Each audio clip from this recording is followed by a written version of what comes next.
ก่อนชมคลิปอย่าลืมกด subscribe ด้วยนะครับไม่พลาดกับในคลิปหน้า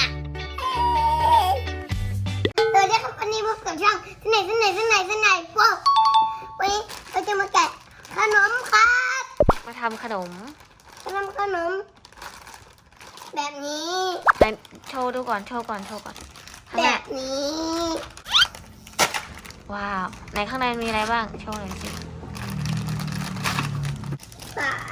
มีสีอะไรบ้างก็อยากโชว์ให้2 3 4 5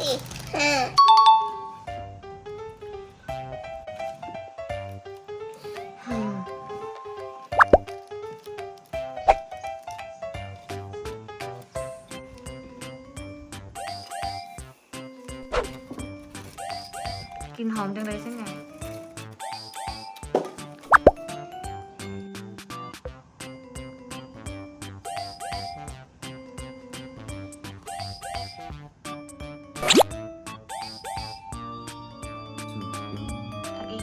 จะเอารูปอะไรรูปปลาหมึ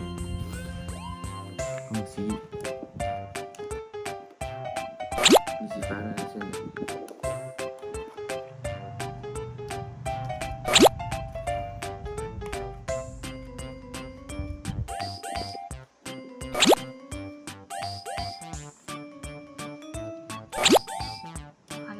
เปลี่ยนเป็นสีอื่นให้เห็นหน่อย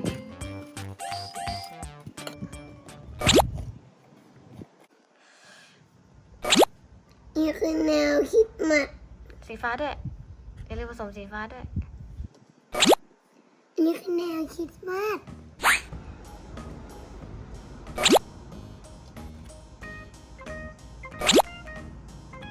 โอเคอันอื่นด้วย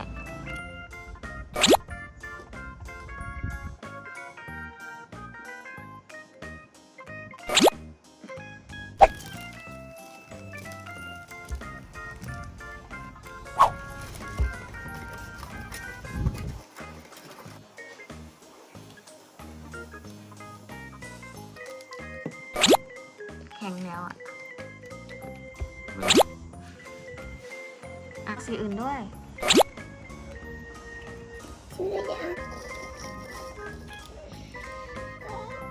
เขาให้เอา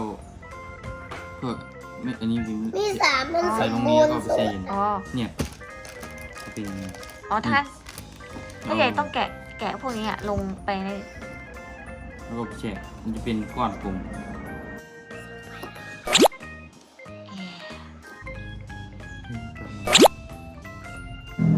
แบบมันจะ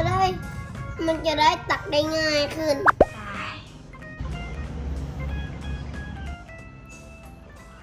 ไม่ใช่ยันนั่นนาทีนะ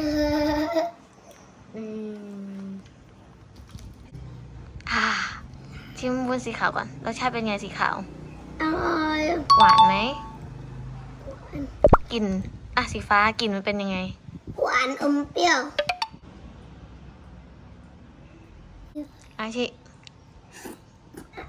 ใครกินคือปีกไม่ใช่พี่ใครล่ะอยู่ข้างๆเส้นใหญ่ถ้าใครชอบอย่าลืมกดไลค์กดแชร์กด subscribe ด้วยนะคะก็จะได้ไม่พลาดในกับคลิปก็จะได้ไม่พลาดคลิปต่อไปถ้าใครชอบอย่าลืมกดไลค์กดแชร์กด subscribe ด้วยนะครับก็ไม่พลาดกับเสื้อ